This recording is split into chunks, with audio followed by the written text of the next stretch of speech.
Dito sa Papa Dudu Stories, ikaw ay hindi nag-iisa.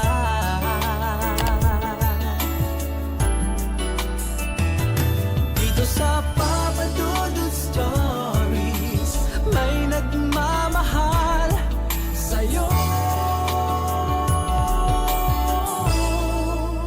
Papa Dudu Stories, Papa Dudu Papa Dudu. Sa lahat po ng mga nakatutok ngayon, huwag pong kalimutan mag-like, mag-share at mag-subscribe. Maraming salamat po sa inyong lahat.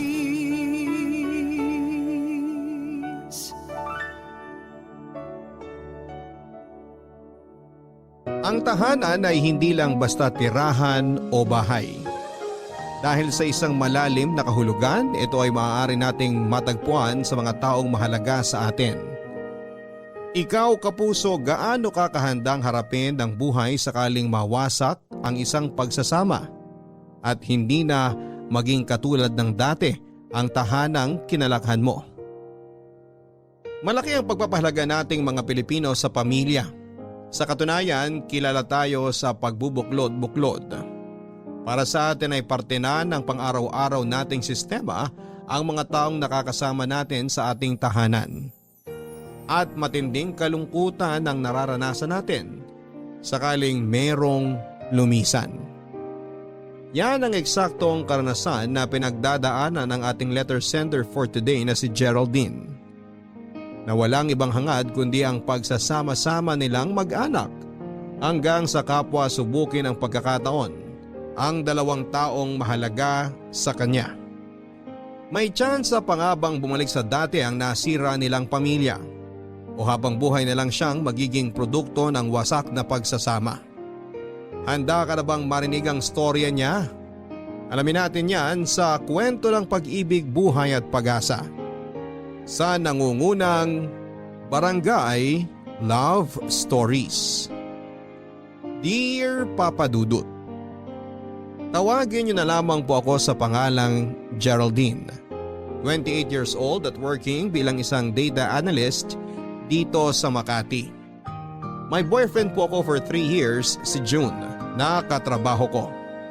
Sa katunayan, siya po ang nag-inspire sa akin na i-share sa Barangay Love Stories ang kwento ng pamilya ko para kapulutan ng aral at inspirasyon ng ating mga tagapakinig. Palibasa, malaking bahagi rin po talaga ng tema ng storya ko ay tungkol sa paghihiwalay at muling pagkakabalikan ng mga magulang ko. Solong anak po ako, Papa Dudut. Nagtatrabaho bilang isang factory worker ang papa ko na si Greg sa Italy for almost 14 years noon. Nang mag-decide siyang umuwi na lamang sa Pilipinas para tulungan si mama sa negosyo nila. Tandang-tanda ko pa na ang pag-uwi at hindi na niya pag-alis sa bansa ang pinakamagandang regalo na natanggap ko sa ika-22nd birthday ko.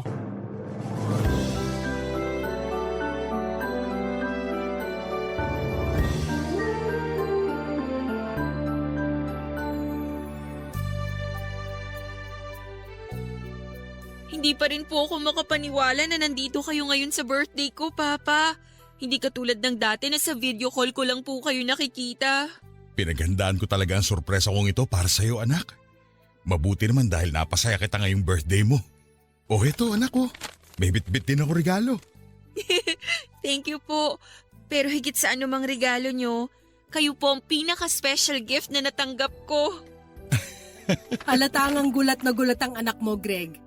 Biruin mo, hindi ka agad nakapagsalita pagkakita sa'yo. Sa totoo lang ako man hindi rin nakaimik. Akala ko po kasi nananaginip lang ako. Tapos ayun, narinig ko na po yung boses nyo. Nasabi ko na lang sa sarili ko na totoo nga lahat ng nangyayari. Hindi ko talaga sinabi sa inyo kasi hindi na surprise kung sakaling alam nyo na. Pero pati ba naman sa akin? Nagtatampo ba ang sweetheart ko? Hindi naman, kaso parang biglaan naman ang lahat. Huwag mo sanang mamasamain pero may nangyari ba sa trabaho mo doon sa Italy? Sa pagkakatanda ko kasi, sa 1 taon pa ang plano mong pag-uwi at pamamalagi rito sa atin. Oo nga po, Papa.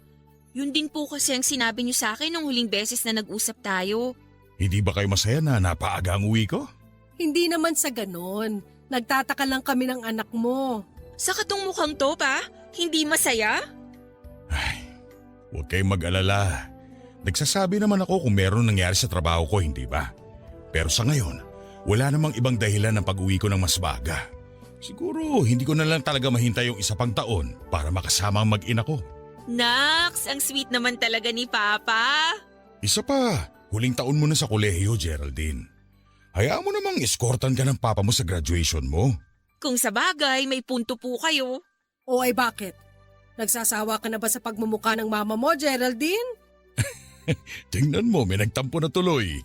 Ma, wala naman po kung sinasabing ganyan. Alam niyo naman po na pareho ko kayong love ni Papa, di ba? Kung umasta ka kasi parang mas mahal mo ang papa mo kaysa sa akin na mas matagal mong nakasama. Ay, kayo po nagsabi niyan, Mama. Sabi na nga ba kahit na mas madalas na sa video call lang kami nag-uusap nitong unika iha ko, papa's girl pa rin talaga siya. Paano hindi magiging papa's girl yan? Kung anong hilingin binibigay mo. Aba syempre, baby girl ko yan Kaya lumaki ang ulo. Alam nyo, mas nakakatawa po pala kayong makita na nag-aaway sa personal. Sino nag-aaway? Kami ng mama mo? Hindi Ang tawag doon, lambingan. Halika nga sweetheart, pakisa ko para mapatunayan natin dito sa anak natin na wala nag-aaway sa pamilyang ito. Dali, halika na. Ano ba? Pwede ba, Greg? Tigilan mo nga ako. Akala ko ba namimiss mo na ako? Oo, kaso Naku, nagpabebe pa talaga si Mama. sobra ka naman, nak.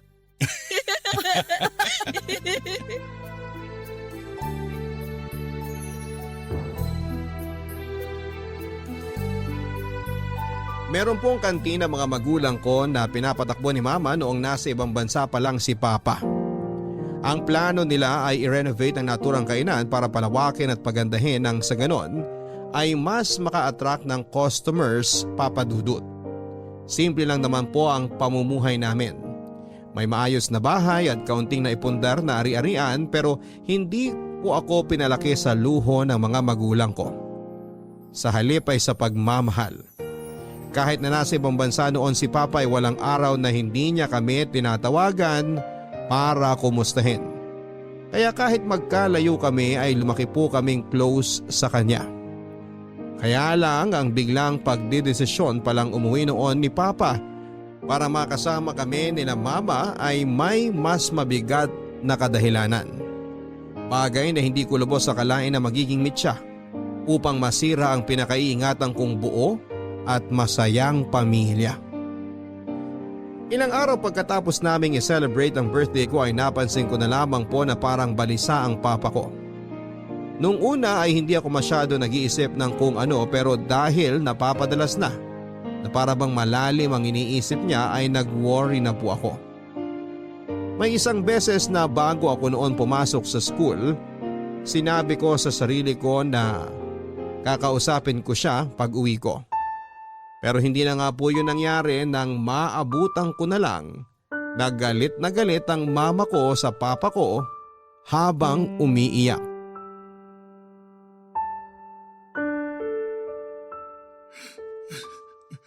Patawarin mo ako, Amaya. Hindi ko naman sinasadya ang lahat. Maniwala ka sa akin. Mahal na mahal ko kayo ni Geraldine. Huwag mo na nga akong gawing tanga, Greg. Kung mahal mo talaga kami ng anak mo, hindi mo gagawin ang kalokohang yon. Hayop ka! Ang kapal din naman ng pagmumukha mo na umuwi pa rito sa atin at magpakita sa amin! Ma? Pa? Ano pong nangyayari rito? Nag-aaway po ba kayo? Bakit hindi mo tanungin niya magaling mong ama? Nang sa ganun malaman mong kalokohang ginawa niya? Amaya, pwede ba pag-usapan na lang natin to na maayos? Ano pa bang klaseng maayos na pag-uusap ang gusto mo mangyari? Sa palagay mo? Matapos ang lahat ng inamin mo sa akin, magagawa ko pang maupo at huminahon? Tapos tanggapin at palagpasin na lang na nagtaksil ka sa kasal natin? Ano pong sabi niyo, Mama? Papa? Totoo po ba ang sinabi ni Mama? Geraldine, anak. Pa naman! Sagutin niyo na lang po yung tanong ko. Oo lang po o hindi. Please naman. Totoong sinabi ng mama mo, anak. Nagkasala ako sa kanya dahil nagkaroon ako ng karelasyon na ibang babae habang nasa ibang bansa ako. Ano po? Pero bakit? Hindi ko rin alam, anak. Imposibleng hindi niyo po alam, Papa. Yan din ang sinabi ko sa kanya, anak. Natukso ako. Patawarin niyo ako. Hindi ko sinasadya ang lahat. Pero hindi ko naman talaga intensyon na sirain ang pamilya natin. Nagkaroon ka ng kabit? Tapos ang lakas ng loob mong sabihin sa pagbumuka namin ng anak mo na hindi mo intensyon na sirain ang pamilya natin? Pinagkatiwalaan kita, Greg. Akala ko maayos tayo kasi regular namang tayong magkausap, di ba? Pero nagkamali pala ako. Kaya nga humihingi ako ng tawad sa inyo ni Geraldine.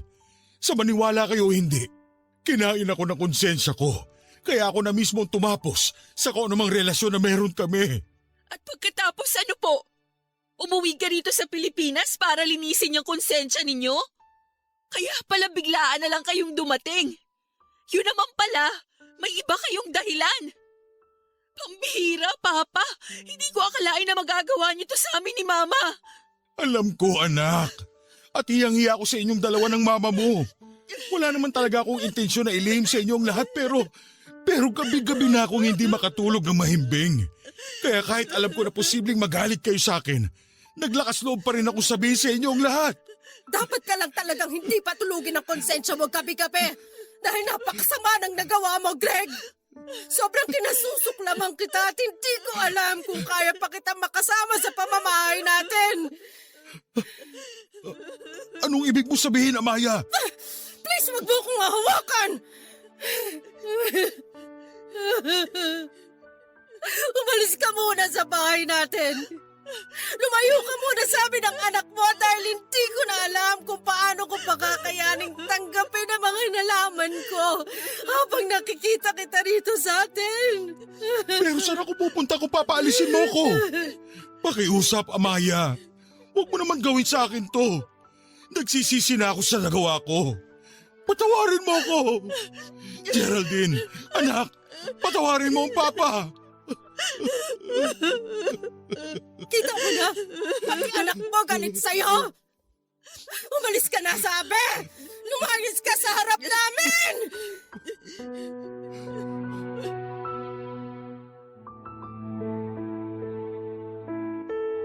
Nang mga panahon na yon, matapos naming marinig ang matinding kasalanan na ginawa niya sa amin ng mama ko ay tila ba nakalimutan kong papa ko ang taong kaharap namin. Pero dahil hindi naman po ako taklesa at ayoko pa ring lapastanganin ang magulang ko, mas pinili ko na lamang noon na umiyak, Papa Dudut. Sobrang sakit sa dibdib at pakiramdam ko. Hindi po ako makahinga sa pag-amin niyang yon ni Papa. Pero alam ko na mas mabigat na nadudurog ang puso ni Mama. Siyempre, ikaw ba naman na nagtiwala at naghintay sa pagbabalik ng taong mahal mo para lang aminin at isampal sa mismong pagmumukha mo na hindi siya naging tapat sa iyo habang magkalayo kayo. Kaya marahil wala na rin po akong nagawa nang palayasin ni Mama si Papa sa bahay namin. Ang isang gabi na hindi pagtulog ni Papa sa bahay simula nang umuwi siya sa amin ay nasundan pa ng nasundan ng mas marami pang gabi, Papa Dudut. Hanggang sa hindi ko na lang namalayan na unti-unti na palang nawawasak ang dating masayang pamilya na meron kami noon. Bukod doon ay wala rin akong ideya kung saan tumutuloy si Papa. Bagaman may mga naiisip na akong posibilidad katulad ng maaaring umuwi muna siya sa bahay ng nanay at tatay niya, bagay na nakumpirma ko kinalaunan. Malaki na ako ng mga panahon na yon upang maunawaan ang bigat ng kasalanan ni Papa kay Mama. At kahit na gustuhin ko man na magkasama-sama kami matapos ang ilang taon naming pagkakalayo, ayoko naman pong isang tabi o mas masahol pa ay baliwalain ang feelings ni Mama. Alam ko at nararamdaman ko sa ikaibutura ng puso ko na labis-labis pa rin ang sakit na nararamdaman niya. At patunay na po doon ang mga gabing naririnig ko ang mga hikbi niya, Papa Dudut. Geraldine, anak. Pumunta ka na rito sa mesa at kumain ka na. Opo, Ma.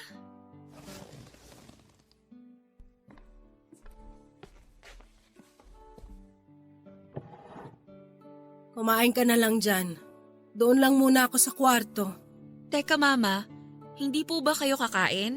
Ayos lang ako. Huwag mo kong alalahanin. Pero ang huling kain ninyo kanina pa pong umaga. Ma, baka naman magkasakit na kayo sa ginagawa ninyo. Ay, hindi na po ako bata. Alam ko na po ang nangyayari kaya huwag niyo na pong subukan na itago sa akin ang lahat. Wala naman akong tinatago sa'yo. At alam ko na may isip ka na rin. Ayoko lang na makita mo ko ng kakaganito. Maupo na nga muna kayo, Ma.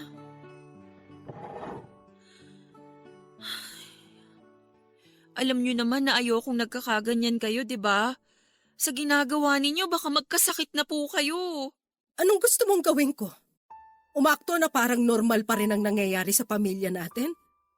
Anak, simula nang aminin ng papa mo na nagkaroon siya ng karelasyon habang nasa ibang bansa, parang basong babasagin na nadurog at nagkawasak-wasak ang puso ko. Hindi ko alam kung ano pa bang kulang sa akin o kung baka ako ang nagkulang sa relasyon namin para makuha niya pang mambabae. Ma, syempre hindi po kayo nagkulang. Si Papa na rin ang nagsabi na tukso siya. Naging mapaghanap siya, kaya nagkasala siya sa inyo at sa kasal ninyo. Yun na nga, hindi ko maintindihan. Akala ko ayos kami. Akala ko na pagtagumpayan na ng relasyon namin ng ilang milyang pagitan namin sa isa't isa. Buong buhay ko nagtiwala ako sa kanya dahil wala naman sa ugali ng papa mo na magagawa niyang ganon sa akin, anak. Pero sa huli, hindi rin pala kami naiiba sa ibang mag-asawa na nagkakahiwalay dahil sa pagiging hindi tapat ng isa. Hindi lang po kayong nagagalit o masama ang loob kay Papa, Mama. Ako rin po. Kasi inisip ko na maayos po ang pamilya natin para lang malaman sa dulo na hindi pala. Sa totoo lang, pareho lang tayo ng nararamdaman. Lito at nasasaktan. Patawarin mo si Mama kung kailangan mong maranasan ng ganito, anak. Hindi mo deserve na magkaroon ng hiwalay ng mga magulang. Sorry kasi hindi ko naprotektahan ang pamilya natin. Wala po kayong kasalanan, Mama. Para sa akin, ginawa niyo na po ang lahat para sa pamilya natin. Kitang-kita ko na kahit miss na miss niyo na noon si Papa, hindi niyo po yun pinapahalata. Sa halip, mas nagpaka-busy na lang kayo sa business natin para hindi niyo masyadong maisip ang pangungulila niyo sa kanya. Kung may nagkasalaman o nagkulang sa pamilya natin, si Papa po yun. Kaya wag na po kayong umiyak, okay? Tahan na po, Ma. Tahan na po. Hindi ko alam kung maaayos pa ba natin ang pamilya natin, anak. Sa ngayon, hindi po yun mahalaga. Ang importante, yung kapakanan ninyo, Mama. Kaya nakikiusap po ako sa inyo. Huwag niyo pong pabayaan ang sarili niyo. Kasi kapag nagkasakit kayo, mas lalo po akong malulungkot. Huwag na po kayong masyadong mag-isip ng kung ano-ano sa ngayon. At huwag niyo na rin pong sisihin ang sarili niyo dahil wala kayong kasalanan. Kakayanin po natin ang lahat. Diba? Sanay naman po tayo na tayong dalawa lang. Ma, tahan na.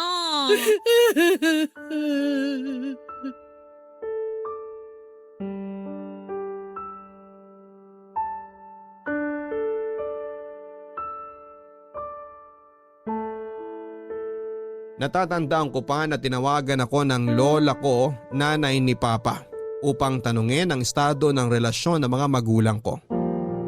Yon din ang eksaktong pagkakataon na nalaman ko na sa kanila na doon tumutuloy pansamantala si Papa simula nang paalisin siya ni Mama sa bahay namin. Ang sabi ko sa lola ko noon ay nagkasala si Papa hindi lang kay Mama, kundi maging sa kasal nila. Kaya naman naiintindihan ko kung hindi kaagad siya mapatawad ng nanay ko. Kay lola ko rin po nalaman na labis ang pagsisisi ni Papa sa ginawa niyang pambababae noon habang nasa ibang bansa siya. At wala siyang ibang gusto kundi ang maayos ang dati nilang relasyon ni mama bilang mag-asawa. May communication pa rin po kami ng tatay ko, Papa Dudut. Ako kasi ang kinontak niya para kumustahin si mama. Bagaman aminado ako na nanlamig ako sa kanya at nagalit ay may punto na nailabas ko na ang lahat ng hinanakit at sama ng loob ko sa kanya. Nang minsan siyang tumawag sa akin, kasagsagan ng pagre-review ko para sa final exam noon, Papa Dudut.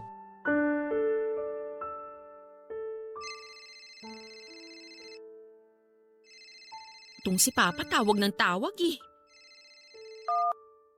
Oh, hello pa. Mabuti naman sinagot mo na ang phone, anak. Kanina pa kasi ako tumatawag sa'yo.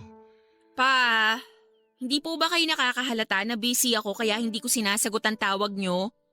Noong nakaraang araw lang magkausap din tayo, di ba? Pero anak, sandali lang yun. Wala pa nga yatang 5 minuto yung pag-uusap natin yun kasi sabi mo may klase ka pa. Kaya nga gabi na ako tumawag sa'yo ngayon para makasigurado ko na nasa bahay ka na. Nasa bahay na nga po, pero para sa kaalaman ninyo, busy ako sa pagre-review dahil final exam na namin bukas. Ganun ba? Naku, pasensya ka na Geraldine, anak. Hindi ko intensyon na makaabala sa'yo. Ay naku, huwag nyo na nga po akong dramahan dyan. Ano po bang kailangan nyo't napatawag na naman kayo? Namimiss lang kasi kita, anak. Magdadalawang buwan na rin kasi simula nung huling beses na nakita kita. Alam nyo na kasalanan nyo kung bakit kailangan nating maghiwalay ng landas, di ba? Hanggang ngayon ba naman, galit ka pa rin sa akin, anak? Nagpapatawa ka po ba, Papa? Ano ba sa palagay nyo yung inamin nyo sa amin ni Mama noon? Simpleng bagay lang ba yon para hindi kami magtanim ng galit sa inyo? Alam ko na hindi ordinaryong bagay ang nagawa ko sa inyo. At labis-labis ako nagsisisi. Kahit siguro ilang beses kayong magsisi, hindi na rin naman maibabalik pa yung dati nating pagsasama at turingan bilang pamilya. Alam nyo, Papa? Mabuti na rin tong nandyan kayo ngayon at malayo sa amin ni Mama. Kasi hindi ko na alam kung paano kayo titignan ng diretso sa mata kung sakali. Huwag mo naman akong pagsalitaan ng ganyan, anak. Ano bang gusto niyong sabihin ko? Gusto niyo bang marinig na proud ako sa inyo bilang papa ko matapos yung pagtaksilan si Mama? Parang nagkakalokohan naman po yata tayo. Pa, kasi sa ngayon, kabaliktaran ng labis na saya o tuwa ang nararamdaman ko dito sa kaibuturan ng puso ko para sa inyo. Gusto niyo bang malaman kung ano-ano ang pakiramdam na yon? Galit! Matinding galit at pandidiri! Hindi ko alam kung kailan ko kayo mapapatawad katulad ng gusto niyong mangyari. O kung darating pa po ba yung araw na yon. Dahil sa ngayon, isa lang ang malinaw. Ayoko kayong makita. Hindi ako proud sa inyo at galit ako sa inyo dahil sinaktan niyo si Mama. Hindi rin ako masaya sa nagawa ko, anak. Pero katulad nga ng sinabi ko noon, hindi ko intensyon na sirain ang pamilya natin. Kaya nga bumalik ako rito sa Pilipinas para makasama na kayo. Gusto ko magsimula ng panibagong buhay sa piling ninyo. Kung kayo handa nang magsimula ng sinasabi niyong panibagong buhay, pues kami ni Mama, hindi pa po. Kaya pasensya na po talaga kayo kung ganito ako makipag-usap sa inyo. Intindihin niyo rin sana ang nararamdaman namin. Dahil hindi naman po talaga biro ang kasalanan ginawa ninyo. Papa, sinira niyo ang pamilya natin. Alam niyo ba yon? At kahit na paulit-ulit yung sabihin na hindi niyo intensyon, ang punto doon, sana hindi ninyo hinayaang mangyari. Sana noong una pa lang, hindi ka na ng babae.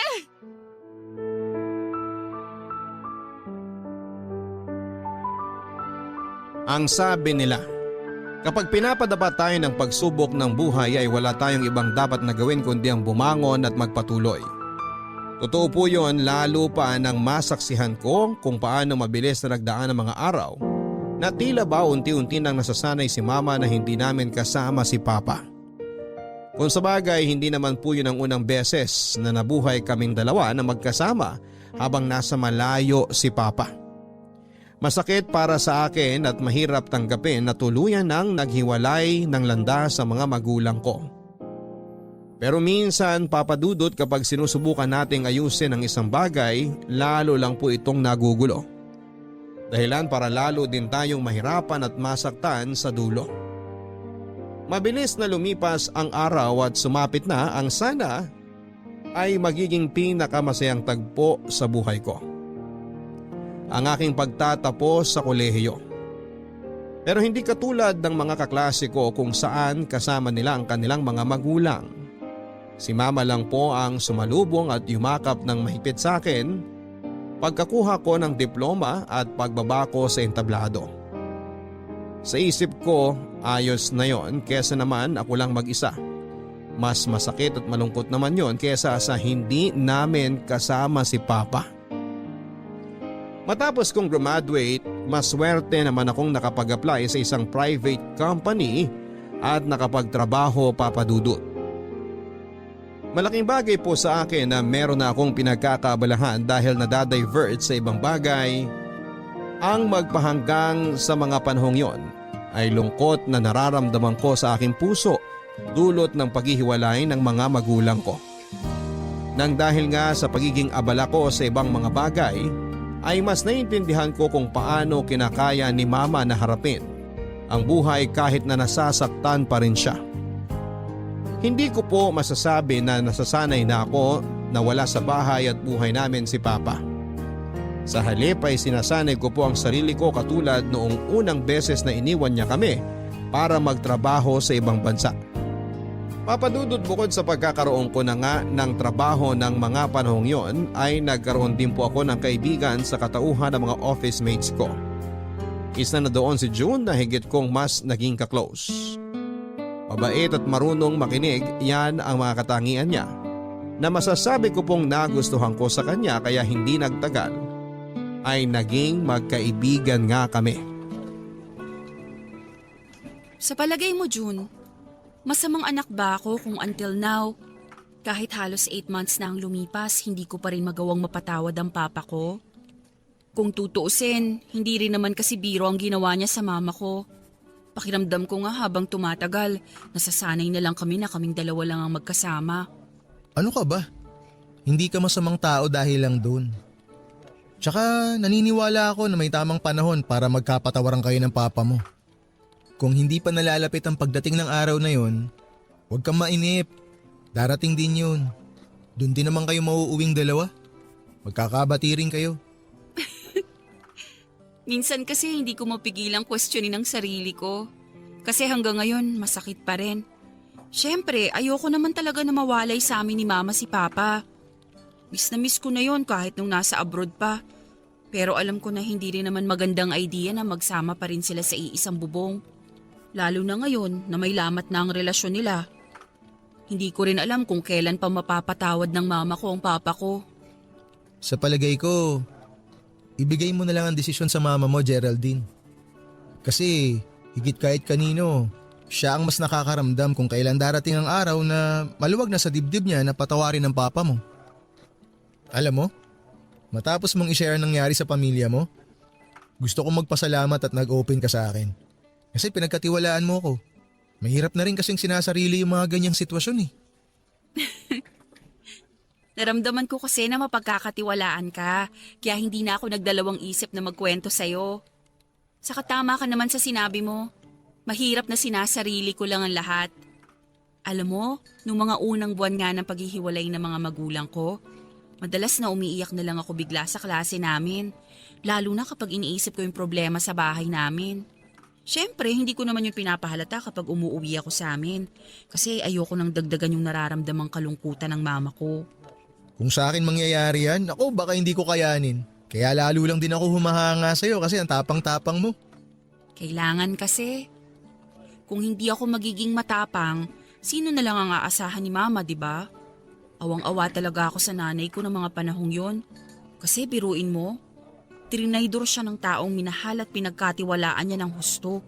Pero mabuti na lang dahil sa kabila ng lahat, nanatili pa rin siyang matatag.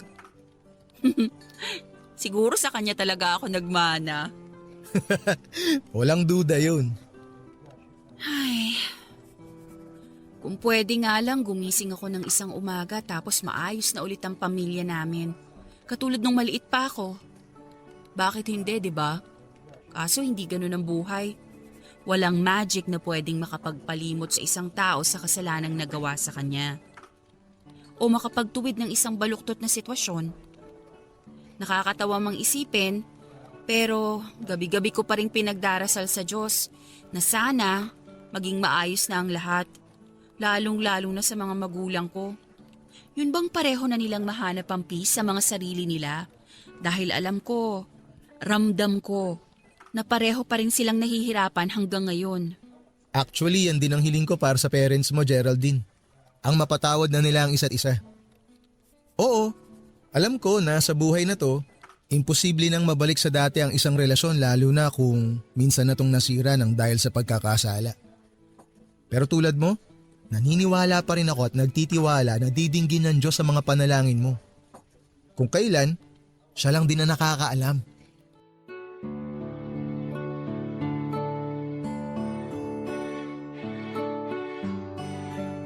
Papadudot malaking bagay na nakapag-open up ako kay June ng mga panahong yon. Dahil aminado ako na tila ba nabunutan ako ng tinik sa lalamunan at nabawas-bawasan ang bigat na mga dalahin ko. Thankful din po ako dahil hindi naging mapanghusga si June kahit na matapos kong sabihin na galit pa rin ako sa papa ko. At hindi ko sigurado kung mapapatawad ko ba siya. Siyempre ayoko naman pong magtanim ng sama ng loob sa sarili kong magulang. Pero sariwa pa rin kasi. At hindi naghihilom ang sugat ng kasalanan na ginawa niya sa amin ni Mama na siyang dahilan kung bakit nasira po ang pamilya namin. Mabilis na lumipas ang 3 taon at mas lalo lang po kaming napalapit sa isa't isa ni June, Papa Dudut. Masasabi ko na sa tagal ng aming pagkakaibigan ay lubos ko po siyang nakilala at hinangaan. Bukod sa mga katangian na una ko nang nagustuhan sa kanya noon, family man din po si June. Extended family po sila sa bahay nila. At minsan ko na rin pong nakilala ang parents niya nang magpunta kami ng mga katrabaho niya sa bahay nila. Minsan hindi ko mapigilang malungkot at mag-isip na kung sakali bang hindi nagloko noon si Papa, buo at masaya pa rin kaming magkakasama ni na Mama. Pero ano pa nga bang silbi kung paulit-ulit ko lang nauungkatin ang nakaraan? Papa Dudut, lingid sa kalamang ko noon ay nagkakagusto na po pala sa akin si June. Ako lang din naman ang nakakaalam na may nararamdaman ako para sa kanya ng panahon na yon. Kaya nga nang magkaaminan kami, tinanong niya ako kung pwede niya akong ligawan. Bagay na hindi ko na po pinag-isipan ng maraming beses. Hindi nga po nagtagal matapos niyang patunayan na malinis at tapat ang intensyon niya sa pagmamahal sa akin ay binigay ko na nga po sa kanya ang matamis kong oo. Bukod doon ay formal ko na rin siyang ipinakilala sa mama ko.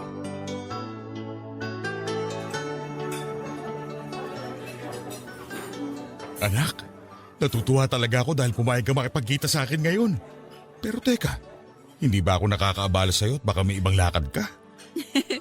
Pa, okay lang po dahil libre naman po ako ngayon.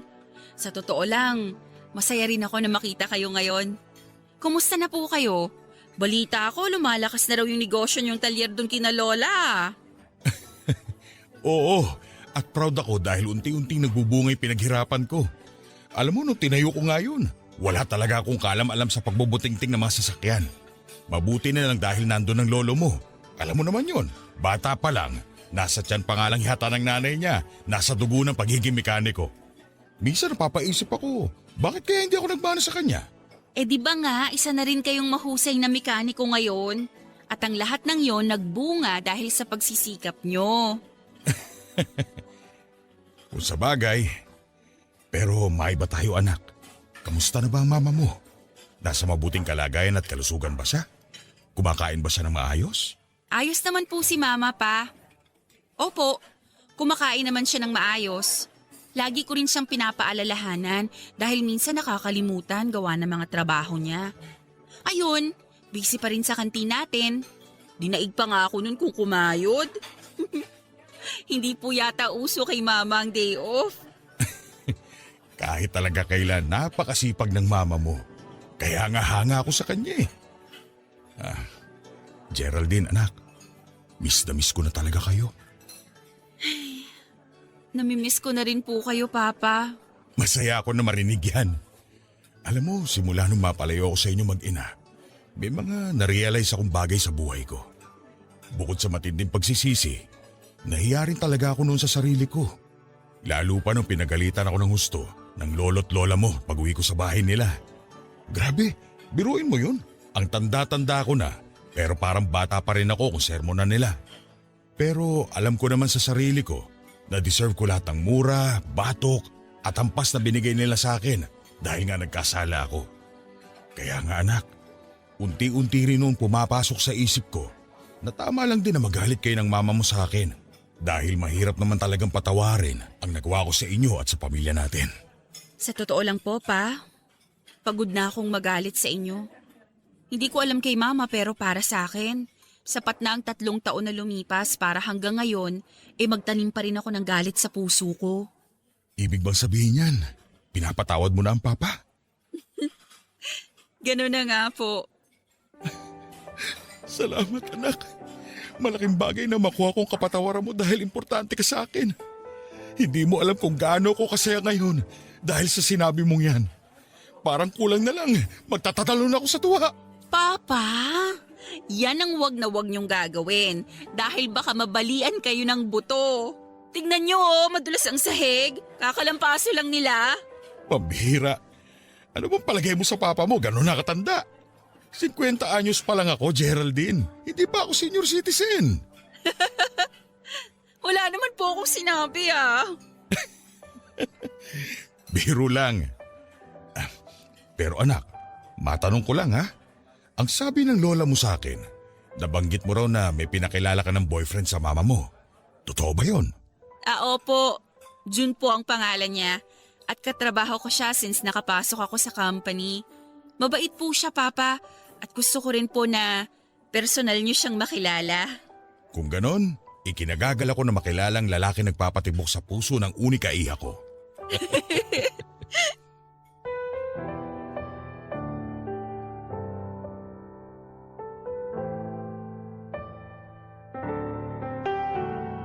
Tipikal na araw lamang yon ng Lunes nang tawagin ako ni Papa at nagsabi siya na gusto niyang makipagkita sa akin. Dagdag pa niya na nami-miss na raw niya ako. Hindi ko na po matandaan kung kailan yung huling beses na nag-usap kami matapos kong sabihin sa kanya na huwag na niya kaming masyadong abalahin ni Mama. Kaya nga nang tumawag siya at nagsabi na makikipagkita ay hindi na rin po ako nagdalawang isip ng mga panahon na yon. Napakalaki ng pinagbago ni Papa. Mula sa pisikal na anyo maging sa dating kislap ng mga mata niya. Basta ang alam ko lang noon ay nakapagpatayo na siya ng sariling talyer simula nang maghiwalay sila ni Mama at yun na lang po ang unang beses pagkalipas ng mahabang panahon na nakita ko siya. Doon ko nga po muling naalala na bukod kay Mama ay meron pa akong isang magulang at sapat na nga po ang mahabang panahon na nagdaan para bigyan ko naman ng puwang sa puso ko ang pagpapatawad. Papadudot yung pagkikita at pag-uusap namin yun ni Papa ang naging daan upang maging bukas na nga po ng mas madalas ang komunikasyon sa pagitan namin hanggang sa kusang loob ko na rin pong ipinakilala sa kanya si June bilang nobyo ko. Nang mga panahong yon ay hindi lang po ako ang masayang masaya. Kung hindi maging ang boyfriend ko at noong ko lang din po naramdaman na para bang buo at hindi naman nawasak ang pamilya namin. Kapag may pagkakataon, laman pa rin po ng bawat kwentuhan namin ni June ng labis na pagsisisi ni Papa mula sa kasalanan nito. At pareho po kaming naniniwala na kung loloobin ng langit, maging daan nawa iyon upang muli silang magkalapit ni Mama. Kahit bilang magkaibigan man lang. Hanggang isang araw ay tila nadidinig ng Diyos ang dalangin namin matapos kong malaman mula sa nanay ko na nagpunta raw sa bahay si Papa ng araw na yon upang kausapin siya at humingi ulit ng kapatawaran sa hindi na niya mabilang na beses. Hindi ko alam kung mahina lang ba ako o ano. Nung nakita ko kasi ulit ang papa mo, pagkalipas ng mahabang panahon at nung matapos niyang umiyak sa harap ko habang paulit-ulit pa ring humihingi ng sorry, pakiramdam ko parang kaya ko na siyang patawarin, anak. Pero syempre, may bahagi pa rin sa puso ko na natatakot pa rin magtiwala sa kanya. Sa palagay mo, medyo naguguluhan na rin kasi ako sa nararamdaman ko. Tama ba to? Ma, kung ganyan po ang nararamdaman ninyo, isa lang ang ibig sabihin yan. May bahagi pa rin po dyan sa puso ninyo na handang makipag-ayos kay Papa. Pero diba, sinabi ko na parang hindi pa rin ako handang magtiwala sa kanya. Hindi naman po kaagad-agad na babalik yung tiwala nyo kay Papa. Siyempre parang mag-uumpisa ulit kayo. Kasi kung nararamdaman nyo dyan sa kalooban ninyo na gusto nyo pa siyang bigyan ng pagkakataon para patunayan ang sarili niya. At kung sa palagay ninyo sincere si Papa sa mga sinasabi niya, wala naman pong mali doon. Ay, ikaw ba anak? Napatawad mo na ba ang Papa mo? Noong huling beses na nakipagkita ko kay Papa, sinigurado ko po na maluwag yun sa puso ko. At sinabi ko sa kanya na napatawad ko na siya. Siyempre, hindi naman po naging madali para sa akin ang proseso na pinagdaanan ko. Para masabi ko na wala na akong sama ng loob sa kanya. Pero habang tumatagal po kasi nadala-dala ko yung galit sa dibdib ko, parang ang hirap po magpatuloy, Ma. Yung bang parang ang bigat-bigat sa pakiramdam? Kaya nga malaking bagay din na palaging nasa tabi ko si June para makinig sa tuwing nararamdaman ko ang kalungkutan. Lalo na tungkol sa nangyayari sa pamilya natin. At sa totoo lang, malaki po ang impluwensya niya para mabigyan ko ng puwang sa puso ko ang pagpapatawad. Matagal ko na ring pinag-iisipan ng tungkol sa bagay na yan pero natatakot lang talaga akong sumugal. Hindi, siguro dahil mas natatakot lang akong masaktan ulit sakaling pabalikin ko ang Papa mo sa buhay natin. Mama, hindi naman po tayo makakaiwas sa sakit kahit na ano pa pong gawin natin. At syempre, yung naranasan ninyo, hindi nyo po yun deserve. Pero sa nakikita ko po kasi sa ngayon, mahal nyo pa rin si Papa. O kung hindi man, sabihin na nating importante pa rin siya sa inyo. At kaya kayo mas nahihirapan dahil pinipigilan nyo ang sarili nyo na patawarin siya. Anak, sa palagay mo, kapag sinubukan ko, magiging maayos pa rin ba ulit kami ng Papa mo? Hindi po ako ang makakapagsabi kundi kayo mismo. Sa tulong ng Diyos at sa pagtitiwala nyo sa proseso. Pero kahit na ano pa pong mangyari, nandito lang ako sa tabi nyo. Katulad noon. Di ba nga po, partners in crime tayo? Wala tayong hindi kinaya at kakayanin sa mga napagdaanan natin. Salamat, Geraldine. Kasi kahit na malaki ka na, palagi mo pa rin akong sinasamahan. Hindi mo pa rin ako iniiwanan at hindi ka pa rin nagsasawa sa akin. Napakalaki ng naitulong mo, anak, para mapagtagumpayan kung harapin ang nangyayari sa pamilya natin. Kaya naman maraming salamat. Hindi ko alam kung anong klaseng kabutihan ang ginawa ko sa nakaraang buhay ko para pagkalooban ng Diyos ng isang biyaya sa katauhan mo. Manaman eh. Huwag niyo na po akong paiyakin. Kanina pa ako nagpipigil dito eh. Nagsasabi lang ako ng totoo, anak. Mahal na mahal kita. Mahal na mahal din po kita. Kayo ni Papa.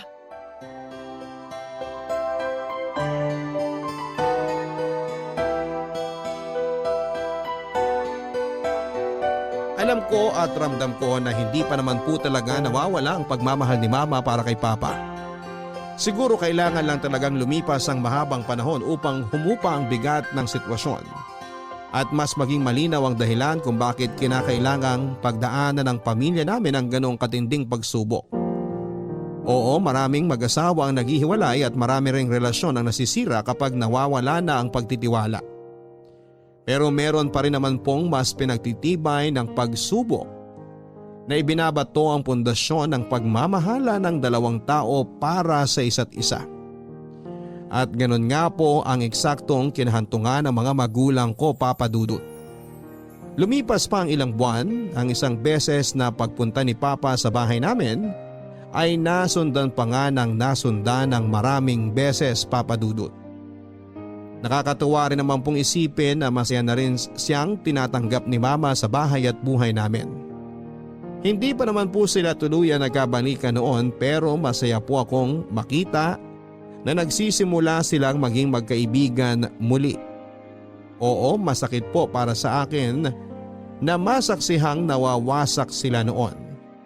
Pero masarap sa pakiramdam na nag-uumapaw sa kaligayahan ang puso ko habang nakikita ko kung paano nila unti-unting inaayos ang kanilang relasyon.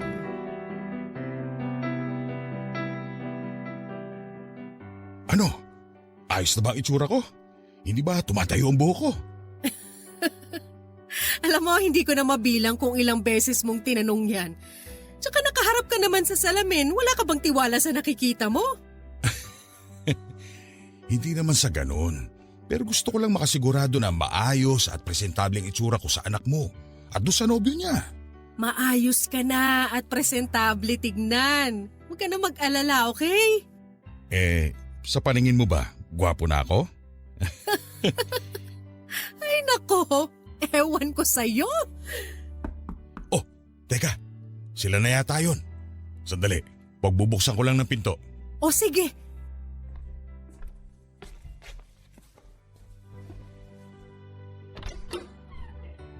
Happy birthday, Papa! Payakap nga ako! Naku, salamat anak. Ay, teka, hindi ako makahinga sa higpit ang yakap mo. Grabe naman kayo pa. Hindi naman po yun mahigpit ah. Happy birthday po, Tito. Oh, Jun. Salamat, iho. Mabuti naman dahil nakapunta ka ngayon at nagkita tayo ulit. Pasok muna kayo, dali. Naku, nung nakaraang araw pa po yan hindi mapakali kung anong susuotin niya para raw magmukha siyang kaaya-aya sa paningin ninyo ni Mama. Piruin nyo, nagpagupit pa po yan ng buhok. Uy, babe, bakit mo naman ako binuking?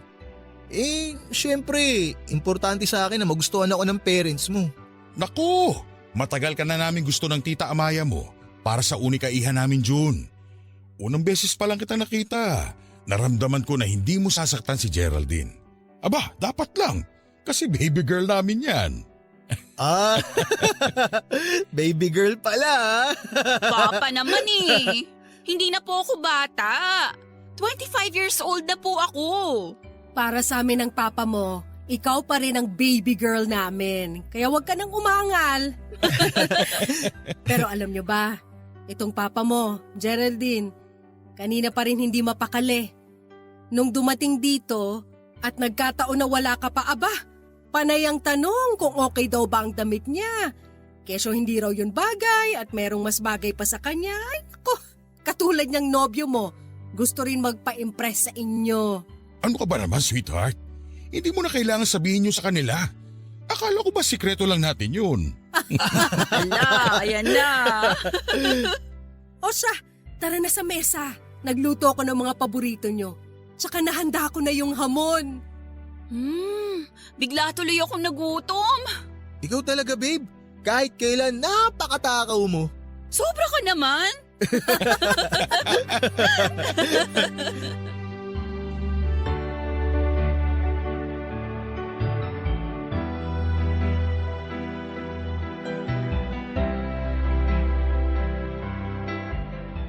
Papadudot na puno nga po ng tawanan, biruan at seryosong usapan ang araw na yon.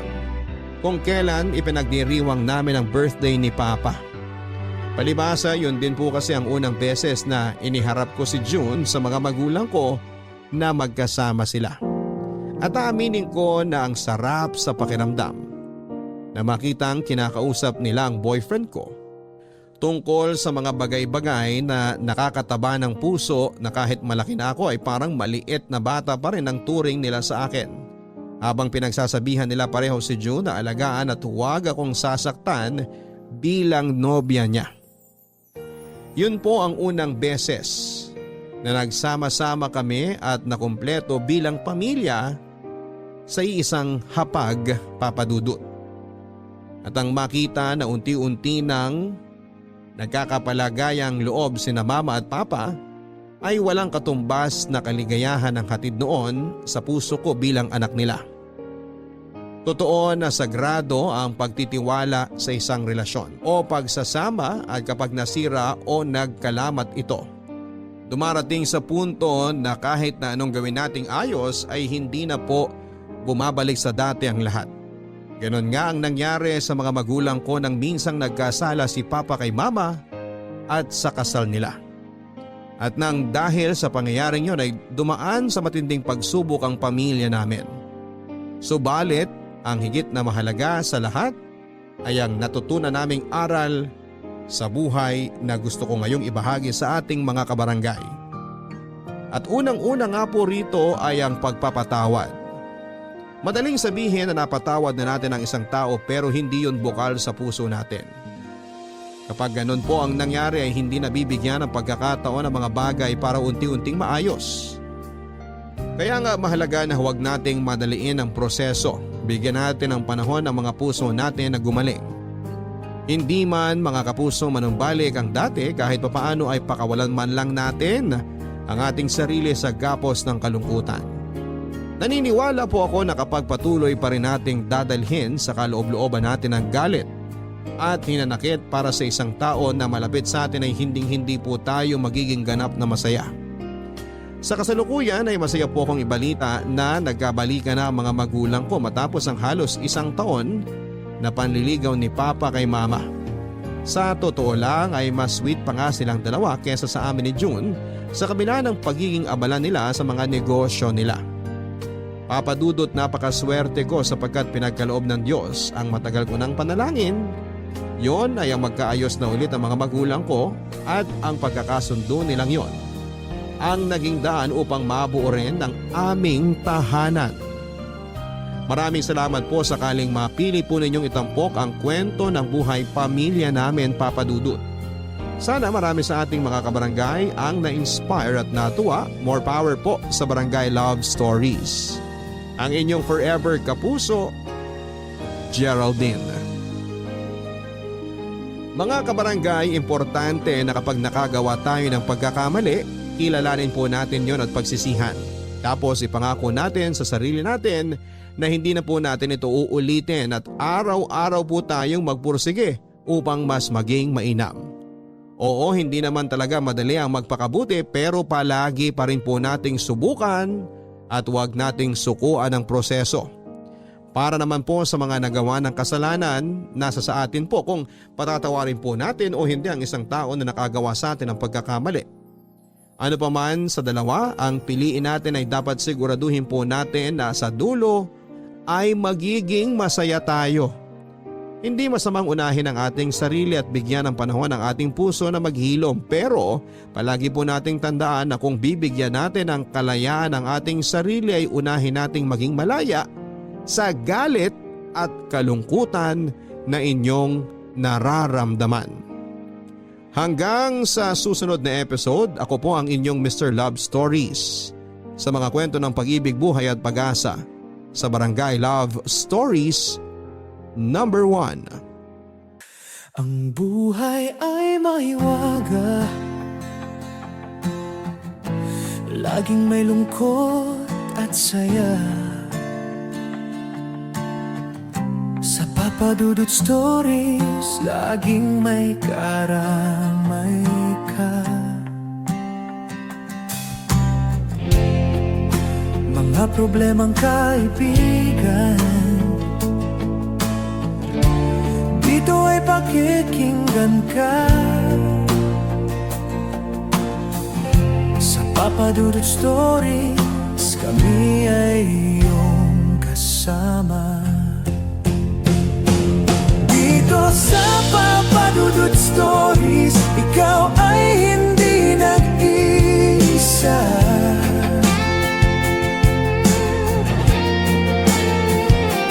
Dito sa Papa Dudut Stories, may nagmamahal sa'yo.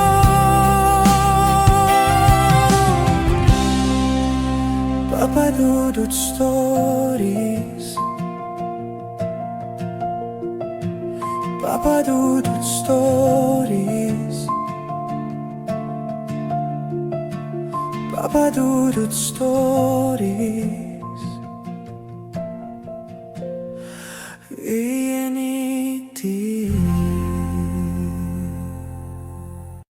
Dito sa Papa Dudut Stories, ikaw ay hindi nag-iisa.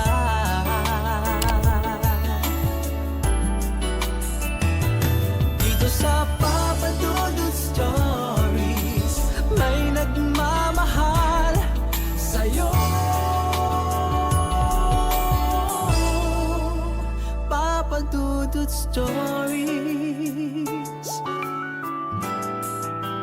Papa Dudut Sa lahat po ng mga nakatutok ngayon, huwag pong kalimutan mag-like, mag-share at mag-subscribe. Maraming salamat po sa inyong lahat.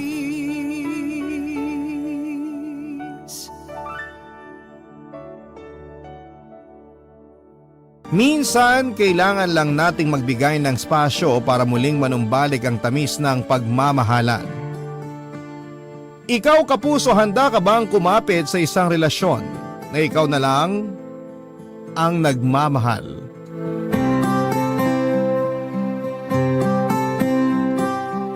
Dear Papa Dudut, hi po sa inyo at sa mga kabarangay natin. I'm Chiki, 29 years old, nakatira dito sa Marikina at nagtatrabaho sa isang bangko. Sa totoo lang ay hindi ko po hilig ang makinig ng mga drama sa radyo. Pero nang ma-discover ko ang inyong programa na Barangay Love Stories, nang dahil sa nanay ko ay palagi na akong nakikinig sa inyo. Grabe kasi ang epekto sa akin ng mga kwento na ini-ere ninyo. Tagos talaga palagi sa puso ko kaya eto ako ngayon. At nagbabaka sakali na mapili nyo ang sulat ko. Papa Dudut, second year high school pa lamang ay boyfriend ko na si Olan. Dahil maliit lang ang school namin, nasa iisang barkada lang din kami.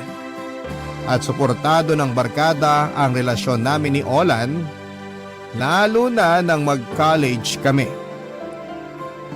Wala kasi kaming masyadong pinagtatalunan, Papa Dudut. Magkasundo kami sa napakaraming bagay. At nang makapagtapos kami ng pag-aaral, halos lahat sila ay umasa ng kami ni Olan ang magkakatuluyan sa huli, Papa Dudut.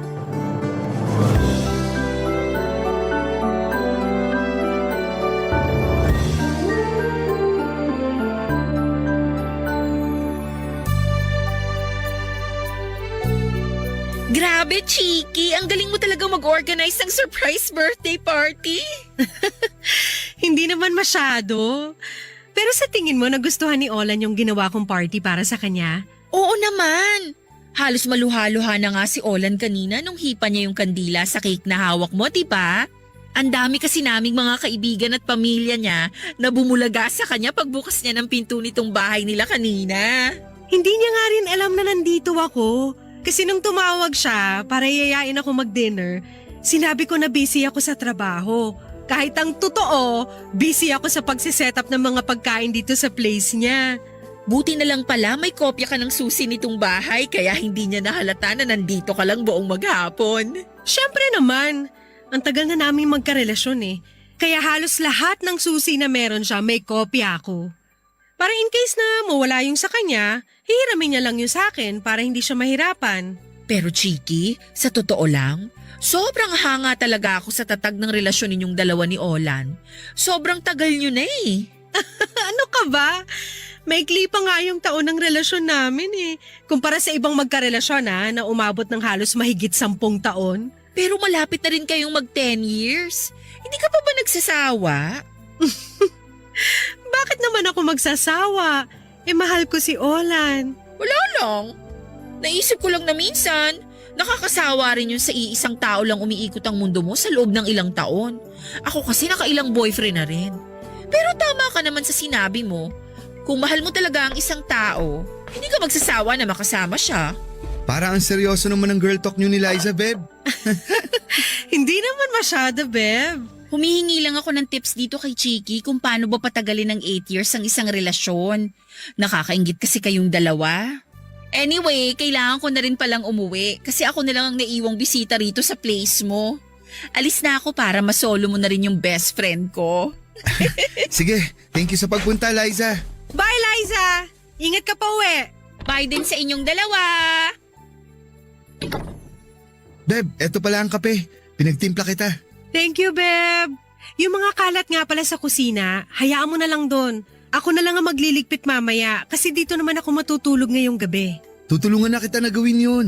Alam ko napagod ka sa pag-aayos ng surprise birthday party na to para sa akin. Nagustuhan mo ba? Siyempre naman. Ito na yung isa sa pinakamasayang birthday ko sa lahat. Kaya thank you, Beb, ha? Sa lahat ng effort mo para sa akin at sa relasyon nating dalawa. Kahit madalas, hindi ko na yun mapantayan. Hindi ka naman required na pantayan yung ginagawa ko. Ang mahalaga, alam ko na mahal mo ko. Ako lang at wala nang iba. Ikaw lang habang buhay. Pangako yan, Beb. Walang magbabago sa ating dalawa. Kahit makasal na tayo at magkaroon ng 12 anak. Grabe! Makaisang dosena naman? 2 lang ang kaya ng matres ko, Beb. Sige, tingnan natin. Malalaman natin yan kapag nakasal na tayo. Basta, thank you talaga. Kasi dumating ka sa buhay ko, Chiki.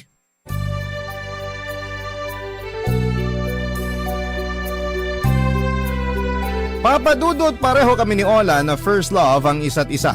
Siya ang first boyfriend ko at ako rin ang first girlfriend niya. College pa lamang ay napakarami na naming plano sa future. Kung kailan kami kukuha ng bahay para sa aming dalawa, magpaplano ng kasal at pati na kung ilan ang magiging anak namin ay pinaplano na rin namin noon. Pero hindi pala talaga ganoong kadali ang buhay lalo na nang makapagtapos kami ng kolehiyo. May pinag-aaral pa kasi ako mga kapatid noon at ganoon din si Olan. Kaya hindi rin nasunod ang mga planong binuo namin noong kolehiyo. Pero ayos lang kasi ang mahalaga ay nananatiling matatag ang relasyon namin. Papadudod sa aming dalawa ni Olan, ako yung mahilig gumawa ng mga sorpresa. May pagka-introvert kasi ang boyfriend ko, ako naman ay extrovert kaya palagi mataas ang energy ko. Pero siguro yun din ang dahilan kung bakit nagtagal ang relasyon naming dalawa noon. Dahil napupunan namin ang pangangailangan ng bawat isa. Kaya lang ang hindi ko alam, ang pagtagal ng relasyon namin ang pwede ring magbigay ng dahilan para magkaroon kami ng problema. Or actually, ako lang palang may problema noon at hindi kaming dalawa papadudot.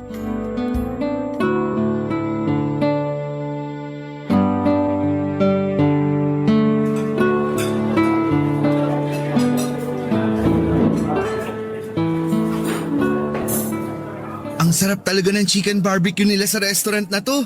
Di ba, Beb? Sakto lang. Di ba favorite mo rin kumain sa restaurant na to? Kaya nga dito kita dinala ngayon kasi akala ko na mismong kumain dito eh. Nandito rin kasi tayo 2 weeks ago kaya hindi ko pa ito masyadong namimiss. Ay, oo nga pala. Dito tayo nag-celebrate ng mansari natin last time. Nawala sa isip ko kasi akala ko ibang restaurant ang pinuntahan natin. Okay lang naman. Alam mo naman na hindi ako pihigan pagdating sa pagkain. Hayaan mo, Beb. Next time, hahanap ako ng ibang restaurant na may mas magandang view para mas relaxing din. Hindi mo naman ang kailangan gawin yun, Beb. Bakit? Kasi kasama mo pa lang ako? Nare-relax ka na? Ewan ko sa'yo. Ang dami mong alam. Beb, yung team building pala namin. Next month na yun. Sama ka ha? Sige. Titingnan ko na lang sa schedule ko kung ma-approve ang leave request ko. Alam mo naman na peak season na kaya pahirapan na magpa-approve ng leave sa amin ngayon.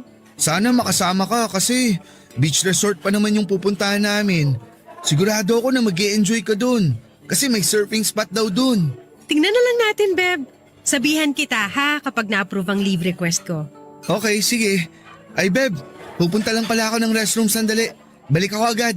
Okay.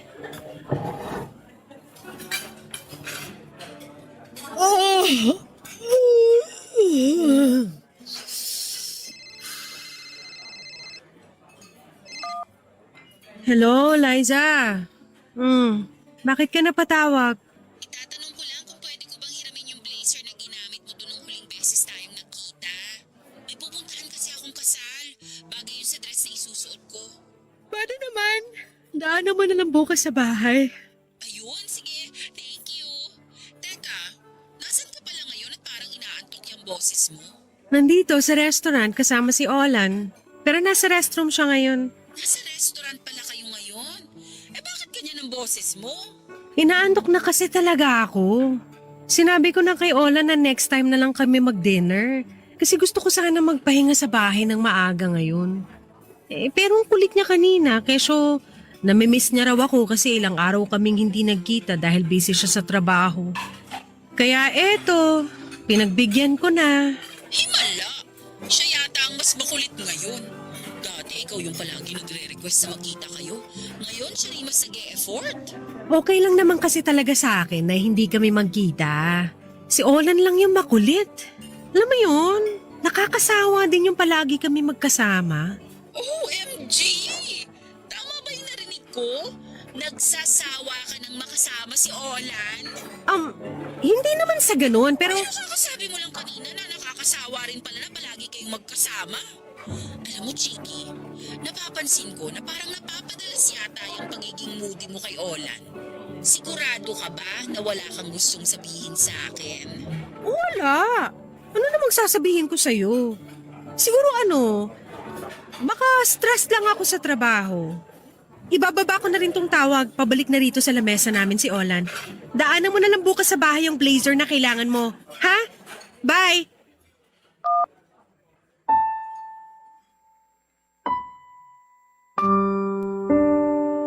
Papa Dudut, mahigit 8 taon na ang relasyon namin nang magsimula kong maramdaman na may mali sa akin. Parang may kung anong nawawala sa sarili ko at dati kasi mabilis talaga akong mapakilig ni Olan lalo na at alam kong introvert siya. Tapos mag-e-effort siya ng isang sorpresa para sa akin. Simpleng date lang na gawin namin ay kinikilig na kaagad ang puso ko. Magkwentuhan lamang kami buong gabi ay para bang buo na ang isang linggo ko. Mayakap niya lamang ako ng ilang minuto, pakiramdam ko ay dala ko na yon hanggang sa pagtulog ko. At isang araw lang kaming hindi magkita ay parang isang buwan kung ma-miss ko siya.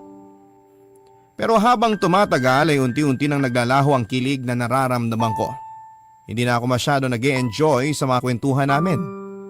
Okay lang sa akin kahit na makancel ng biglaan ang mga date namin. Hindi na ako nag-request na magkita kami kapag wala kaming pasok sa trabaho. Hindi ko na siya nami-miss kagaya ng dati. At para bang kasunod ng mga yon, ay nababawasan na rin yung pagmamahal ko para sa boyfriend ko, Papa Dudut. Barangay Love Stories. Barangay Love Stories. Papa Dudut, nung una akala ko ay pansamantala lamang yung mga kakaibang nararamdaman ko na yon sa relasyon namin ni Olan. Na manunumbalik din ang lahat ng kilig, saya at pagmamahal na nararamdaman ko. Kaya lang ay lumipas sa mga araw, linggo at buwan ay mas lalong lumala ang lahat. Nakwento ko na rin tuloy yon kay Liza kasi alam ko na kailangan ko ng kausap tungkol sa bagay na yon. Ang sabi niya ay ipaalam ko na raw kay Olan yung issue ko na yon sa relasyon namin. Pero para kasing ang hirap. Hindi ganon kadaling gawin ang bagay na yon kasi paano ko sasabihin sa boyfriend ko na parang hindi ko na siya mahal. Papa Dudut, hindi ko alam kung ramdam ba ni Ola na nagsisimula na akong magbago. Lalo na yung panlalamig ko sa relasyon naming dalawa.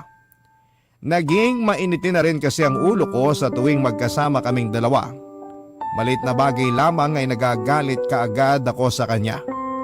At kahit ako ay hindi ko inaasahan na darating ako sa point na may desisyon akong magagawa na hindi ko masyadong pinag-isipan, Papa Dudut.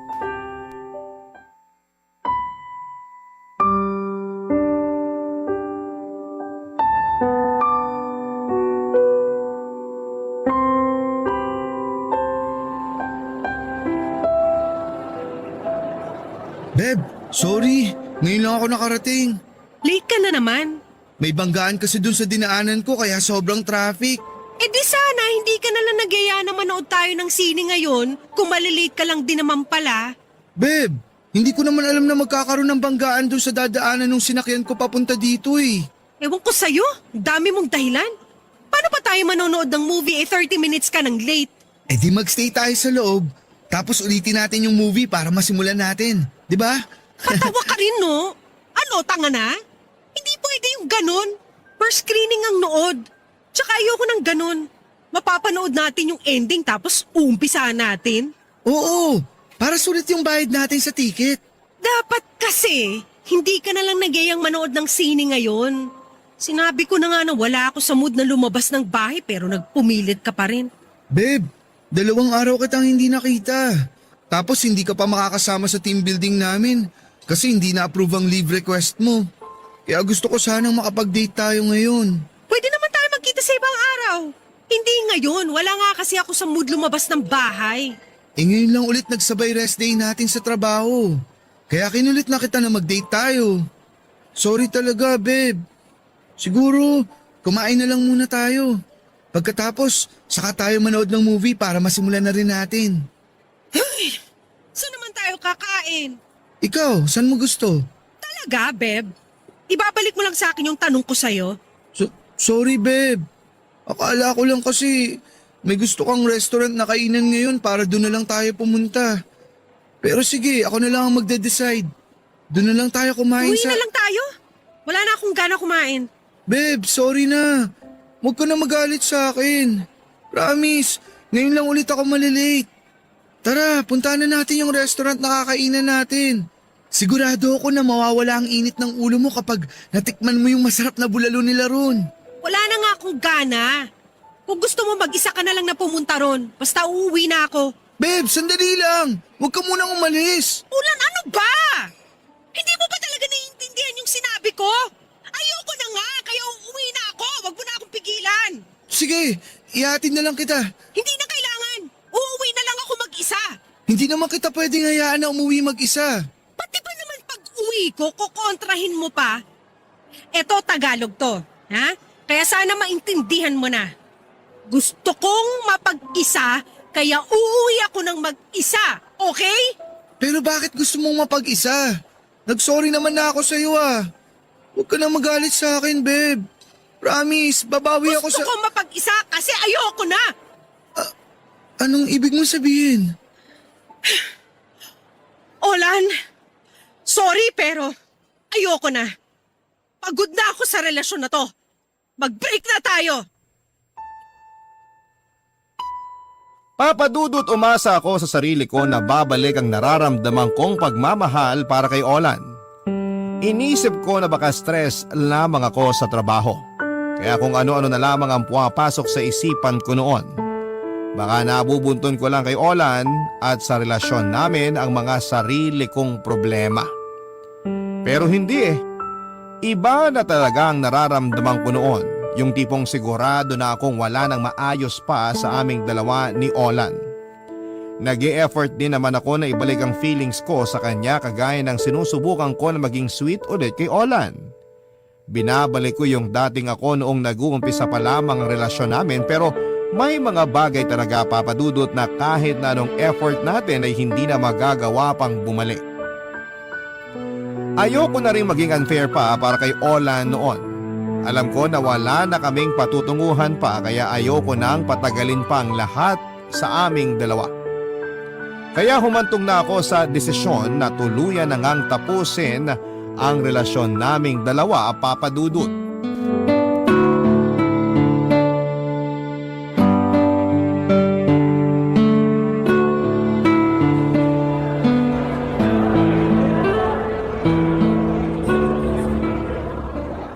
Uy, Chiki! Nandito ka rin pala sa bookstore. Sino kasama mo? Ako lang mag-isa. May binili lang ako na school supplies para sa kapatid ko. Ikaw? Yung boyfriend ko. Ando na siya sa counter, nagbabayad ng binili naming mga index card at folder.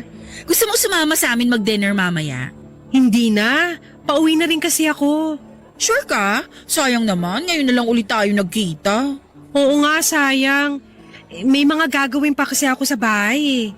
Dumaan lang talaga ako rito para sa pinabibili ng kapatid ko. O paano? Sige ha. Alis na ako, Liza. Chiki? Ano yun? Okay ka lang ba? Oo naman. Wala namang dahilan para hindi ako maging okay.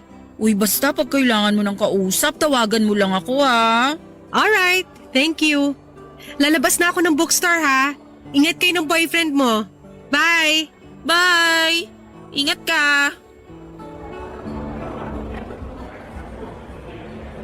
Ay, sana makasakay ka agad ako ng taxi. Chiki, sandali! Olan?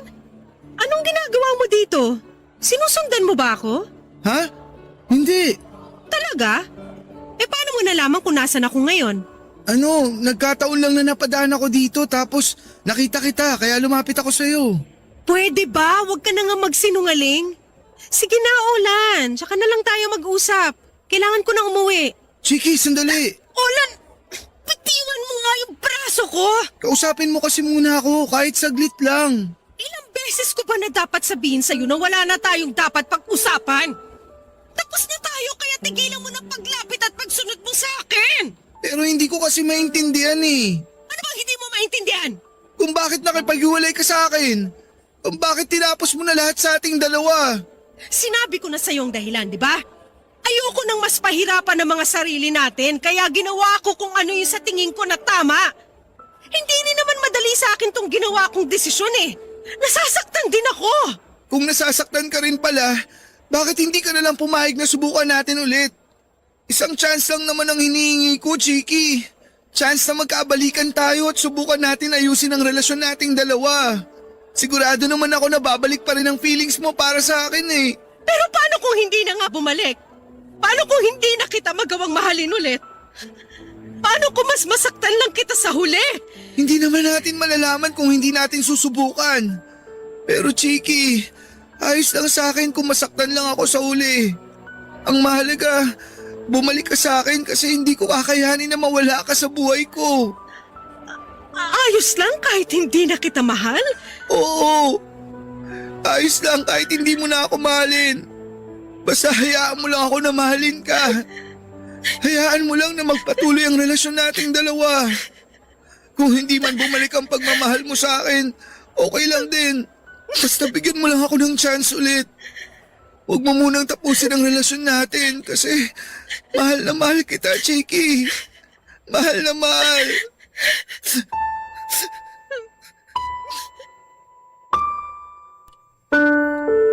Papa Dudut, hindi ko naman talaga gustong saktan si Olan. Kahit na ilang beses siyang nagmakaawa at nakiusap na muling bigyan pa ng pagkakataon ng relasyon namin ay hindi na po ako pumayag. Naiyak na nga rin ako nang marinig ko mula sa kanya na ayos lamang kahit na hindi ko na siya mahal. Basta hindi ko lang siya hiwalayan. Pero kagaya ng sinabi ko kanina ay ayoko maging unfair kay Olan. Sino ba naman ang may gusto na magpatuloy ang isang relasyon na wala ng pagmamahal na nararamdaman ng isang tao? Hindi yon kakayanin ng konsensya ko, saka kilala ko naman si Olan. Alam ko kung gaano siya katatag na tao. Sigurado ako na makakapag-move on din siya mula sa akin. Mahirap naman talaga ang matapos ang isang napakatagal na relasyon. Pero mas mahirap kapag dumating na sa point na pareho na kaming naglolokohan. Sigurado ako na pwedeng mas masaktan pa namin ang isa't isa, Papa Dudut. Kaya naman pinanindigan ko ang desisyon na ginawa ko. Hindi ko binigay kay Olan ang hinihingi niyang chance para sa naging relasyon naming dalawa, Papa Dudut. Barangay Love Stories. Barangay Love Stories. Papa Dudut, hindi rin kaagad sumuko si Olan sa ginagawa niya para magkaayos kaming dalawa. Madalas siyang nasa bahay para subukan na kausapin ako. Pero biniling ko sa parents ko na huwag na siyang papasukin. Pinupuntahan niya rin ako sa trabaho pero pilit ko pa rin siyang iniiwasan. At blinako na rin po siya sa mga social media accounts ko. Yun ang paraan ko para makapag-move on siya sa akin. Kailangan ko siyang iwasan para matanggap niya na kahit kailan ay hindi na kami magkakabalikan pa. Nabalitaan ko, Papa Dudut, na naospital si Olan dahil nalasing ito sa isang resto bar at nabugbog ng mga nakaaway niya doon. Pero nang malaman ko na naging maayos naman ang lagay niya ay hindi ko na siya dinalaw pa. Pero nang sumunod na gabi ay muli siyang pumunta sa bahay namin kahit bakas pa sa mukha at katawan niya ang mga sugat at pasa niya. Lasing din siya noon at umiiyak na nagmamakaawa na makipagbalikan ako sa kanya. Dahil malalim na ang gabi at ayoko talaga siyang kausapin ay tumawag na ng barangay tanod ang parents ko para paalisin siya. Nang mga panahon na yon ay sigurado ko na wala akong ibang nararamdaman para kay Olan. Kung hindi awa na lamang Papa Dudut. Awa para sa lahat ng ginawa niya para balikan ko lamang siya. Pero ayoko nang maging tulay ang awa na yon para bigyan siya ng pagkakataon. Mabuti na lamang at dumating ang araw na hindi ko na siya muli pang naramdaman. Sumuko na siya sa pagmamakaawa sa akin at nabalitaan ko na umuwi muna siya ng probinsya nila, Papa Dudut. Mula nga noon ay naging tahimik na ang buhay ko.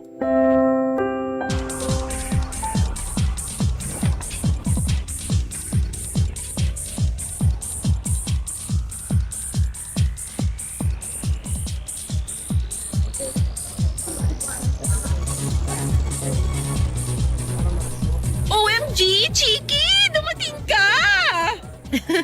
Bakit ayaw mo ba? Naman. Pero ang sabi mo kasi, baka hindi ka pumunta dito sa high school reunion natin. Kaya in-expect ko na hindi ka darating ngayon. Naisip ko kasi na wala naman akong ibang gagawin sa bahay, kaya pumunta na lang ako dito. Tama yung ginawa mo kasi aamagin lang ang beauty mo sa bahay nyo kung nagstay ka doon buong araw. Pero in fairness, ang laki ng tinaba mo. Bagay sa'yo kasi hindi ka mukhang stressed. Alam mo, yan din ang sabi sa akin ng mga batchmate natin nung makita nila ako sa may entrance nitong restaurant. Bagay daw sa akin na tumaba ako kaysa sa katawan ko dati. Sobrang payat mo naman kasi talaga. Kaya palagi kang mukhang stressed. Pero alam mo na malakas akong kumain, di ba? Hindi lang talaga ako mabilis tumaba. Kaya nga nakakainggit ka. Sana lahat kagaya mo na hindi mabilis tumaba. Ay, anyway, alam mo bang nandito ngayon ang ex-boyfriend mong si Olan? Talaga? Nandito na pala ulit siya sa Marikina? Oo, hindi ko pa siya nakausap pero may nagchika lang sa akin na nandun daw siya sa labas kanina. Baka nandyan lang yun sa tabi-tabi ngayon. Pero matanong ko lang, never pa ba kayong nag-usap or nagkita ulit? Pagkatapos kong malaman na umuwi pala siya sa probinsya nila, hindi na ulit siya nagparamdam sa akin. In-unblock ko na rin siya sa mga social media ko. Pero hindi na rin siya nag-message pa sa akin. Namimiss mo? Siyempre, hindi. Mas okay nga na hindi na siya magparamdam kasi at least alam ko na nakapag-move on na siya kahit paano. Nasaan pa yung organizer nitong reunion? Ibibigay ko lang tong donation ko para sa charity na binanggit niya sa group chat natin. Hi Liza! OMG, Olan! Ikaw ba talaga yan? Ang gwapo-gwapo mo naman. Bagay sa'yo yung buhok mo, saka ang laki ng katawan mo ngayon, ha? Hindi naman, sakto lang. Hi Chiki! Kumusta? Ayos lang. Ikaw? Kumusta ka, Olan? Ayos lang din. Kakabalik ko lang dito sa Marikina kahapon. Kinulit kasi ako ng ibang kabatch natin na umattend ng reunion kaya napaluhas tuloy ako. Ako nga rin eh. Kinulit lang ako ni Liza na umattend dito ngayon kahit tinatamad ako umalis ng bahay. Hindi ka pa rin nagbabago. Mas gusto mo pa rin magstay sa bahay nyo kaysa lumabas at mamasyal. Ikaw rin. Hindi ka pa rin nagbabago. Ang gwapo mo pa rin. Ang ibig kong sabihin, ganyan pa rin ang itsura mo mula nung huli tayo magkita 2 years ago. Marami nang nagbago sa akin. Hindi lang talaga halata kasi marunong na akong magtago ng feelings ngayon. Na-realize ko kasi na hindi pala sa lahat ng oras dapat sinasabi natin kung ano yung nararamdaman natin.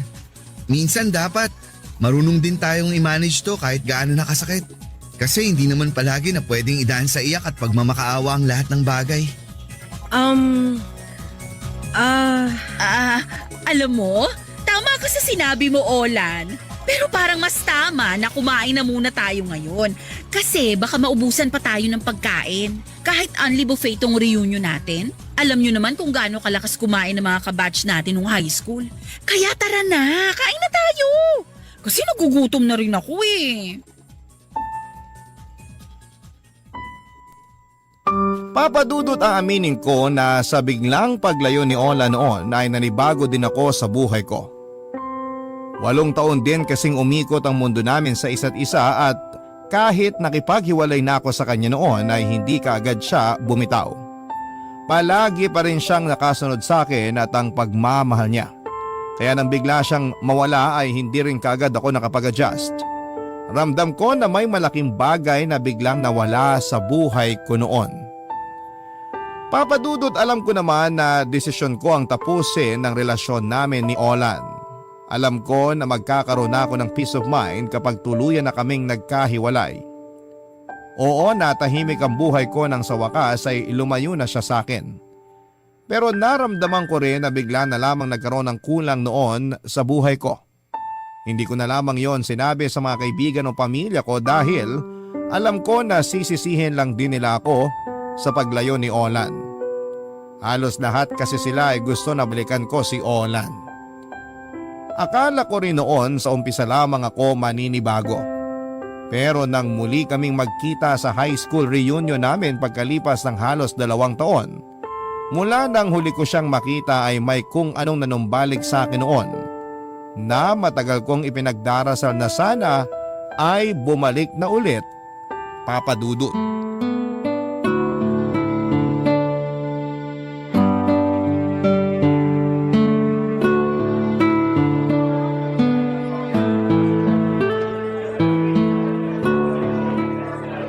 Hello, Liza? Nasaan ka na? Nakakadalawang tasa na ako ng kape dito sa coffee shop, wala ka pa rin. Naku, Chiki, sorry. Hindi na pala ako makakapunta dyan. Ano? Bakit naman? Biglaan kasing umalis si ate ng bahay. Walang kasama ang mga pamangkin ko dito. Ako na lang ang nandito kaya hindi ako makakaalis kasi gabi na raw makakauwi si ate. Bakit hindi mo kaagad sinabi sa akin? Sana hindi na ako naghintay ng matagal. Sorry na. Nawala rin talaga kasi sa isip ko kasi nga busy ako sa pag-aasikaso sa mga bata. O sige na, Chiki. Bababa ko muna tong tawag kasi papalitan ko pa ng diaper yung isang pamangkin ko. Bawi na lang ako next time, ha? Bye! Ano ba naman to si Liza? Nagyayang lumabas tapos hindi naman ako sisiputin. Sana pala natulog na lang ako buong maghapon sa bahay. Nasayang lang tuloy ang oras ko. Ay. Teka, si Olan yung nasa kabilang table ah. Lapitan ko ba o hindi? Lapitan ko na nga.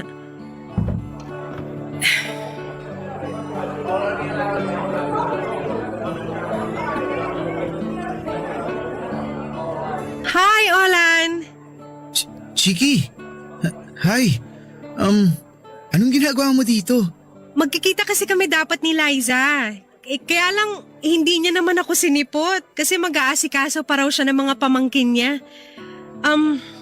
Okay lang ba kung umupo ako dito? Oo naman. Ayos lang. Alam mo, tama yung sinabi ni na Liza tungkol sa'yo. Anong sinabi nila tungkol sa akin? Na mas gwapo kang tingnan ngayon.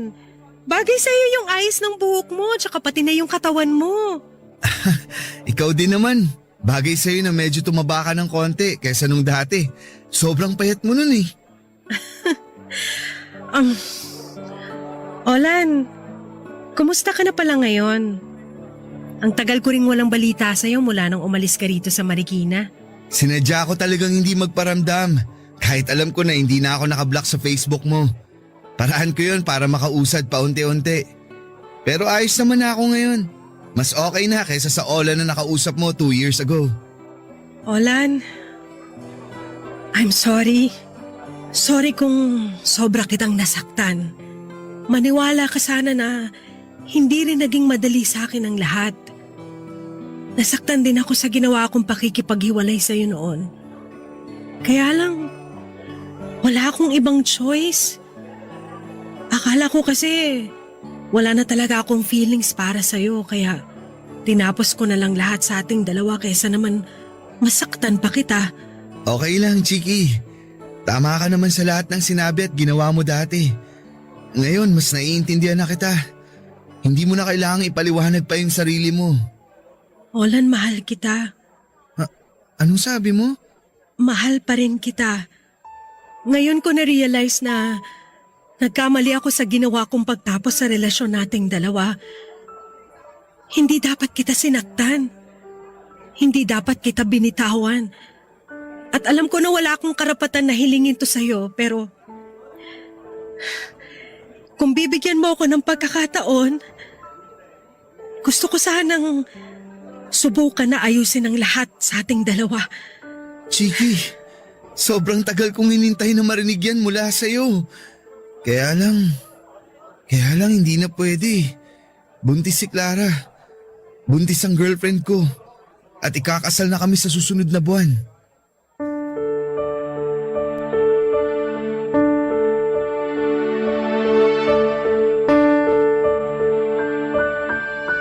Papadudot bago tuluyang lumayo noon si Olan, ilang mga kaibigan ko rin ang nag-convince sa akin na bigyan muna siya ng chance at ang relasyon namin. Pati nga ang parents ko ay pinayuhan din ako na huwag ko munang basta tapusin ang relasyon namin ni Olan. Dapat daw ay mas pag-isipan kong mabuti ang desisyon na ginawa ko para hindi ako magsisi sa huli. Lahat kasi sila ay nangihinayang sa matagal na relasyon namin. Alam din nila kung gaano ako kamahal ni Olan at ni isang beses ay hindi ako nito niloko o sinaktan. Walang ibang pinaramdam sa akin si Olan kung hindi puro pagmamahal lamang, pero sinabi ko sa kanila na buo na ang desisyon ko dahil sigurado na ako na hindi na babalik ang pagmamahal na nararamdaman ko para kay Olan. Pero nagkamali ako, Papa Dudut, dahil nang muli kami magkita ni Olan sa high school reunion ay para bang bumalik ang lahat ng dahilan kung bakit ko siya minahal. Bumalik din bigla ang pagmamahal ko sa kanya. Hindi na siya maalis noon sa isipan ko. Kapag mag-isa ako sa bahay ay palagi ko siyang naiisip at namimiss. Hanggang sa makita ko na lamang ang sarili ko na umiiyak habang hawak ang photo album na puno ng mga litrato naming dalawa. Doon ako nakaramdam ng pagsisisi dahil sa ginawa ko sa kanya. At umasa ako noon na sana ay pwede pa. Na pwede pang maging kaming dalawa. Kaya nga nang magkita kami sa isang coffee shop ay pakiramdam ko ay sign ni Lord. Na huwag ko nang sayangin ang isa pang pagkakataon na ibinigay niya at naglakas loob ako na sabihin sa kanya na mahal ko pa rin siya. Pero hindi ko inaasahan ang magiging sagot niya. Na mahal niya pa rin ako pero hindi na pwedeng maging kami pa dahil ikakasal na siya. Ikakasal na siya sa girlfriend niya na nakilala niya sa probinsya. Buntis ito at kailangan niyang panagutan. Doon ako tuluyang napaluha hanggang sa magpaalam na lamang ako sa kanya at sinabi ko na kalimutan na lamang niya ang mga sinabi ko sa kanya. Papadudot ilang araw ang nakalipas nang makatanggap ako ng isang text noon mula kay Olan. Hindi na kasi nakablock sa akin ang number niya noon at tinanong niya kung pwede raw ba kaming magkita. Hindi ako nag-reply pero muli siya nag-text sa akin at sinabi niya na handa siyang iwanan hanggang sa mabalitaan ko na lamang na natuloy na ang kasal nila ni Clara. Sobrang sakit noon para sa akin pero wala akong ibang pagpipilian noon kung hindi ang tanggapin ang lahat. Alam ko kasi na ako rin naman ang punot dulo ng sakit na nararamdaman ko noon. Naisip ko na dapat siguro'y humingi na lamang ako ng space mula kay Olan kaysa biglaan na tapusin ang relasyon namin. Dahil pwede pa rin palang bumalik ang pagmamahal na naramdaman ko para sa kanya na pansamantalang naglaho. Dito ko na po tatapusin ang sulat ko at sana po ay may aral po itong naiwan sa ating mga kabarangay. More power and God bless sa inyong lahat na bumubuo ng Barangay Love Stories. Ang inyong forever kapuso at kabarangay, Chiki. Ang buhay ay mahiwaga, laging may lungkot at saya. Sa Papadudot Stories, laging may karamay ka. Mga problemang kaibigan, pakikinggan ka. Sa Papa Dudut Stories, kami ay iyong kasama. Dito sa Papa Dudut Stories, ikaw ay hindi nag-iisa.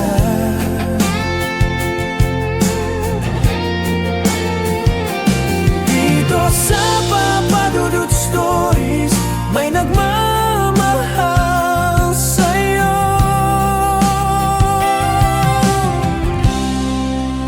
Papa Dudut Stories, Papa Dudut Stories, Papa Dudut Stories.